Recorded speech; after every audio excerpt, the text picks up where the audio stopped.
আসসালামু আলাইকুম। গাছের জন্য পানির যেরকম প্রয়োজন, আবার অতিরিক্ত পানি দেওয়ার কারণেও গাছ মারা যায়। ছাদ বাগানের জন্য পানি ব্যবস্থাপনা অত্যন্ত সেন্সিটিভ।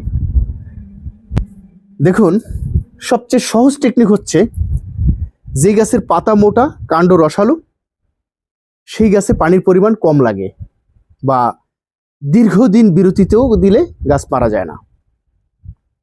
আর যে গাছের পাতা পাতলা, সেই গাছে পানি ঘন ঘন দিতে হবে।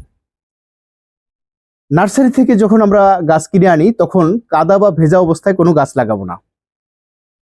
মাটিটা একটু শুকিয়ে নিব, সাথে অর্ধেক গোবর, সামান্য পরিমাণ বালু মিক্সড করলে মাটিটা ঝুরঝুরের পরিমাণ বাড়বে। যদি মাটিটা বেশ হার্ড হয়, মাটিতে জৈব পদার্থ মিক্স করে নিব, তাতে আপনার মাটিটা ঝুরঝুরে থাকবে। পানি দেওয়ার সাথে সাথে অতিরিক্ত পানিটা টবের নিচের যেই ছিদ্র থাকে, এই ছিদ্র দিয়ে গড়িয়ে নিচে পড়ে চলে যাবে। তাতে আপনার গাছের গোড়া পচবে না।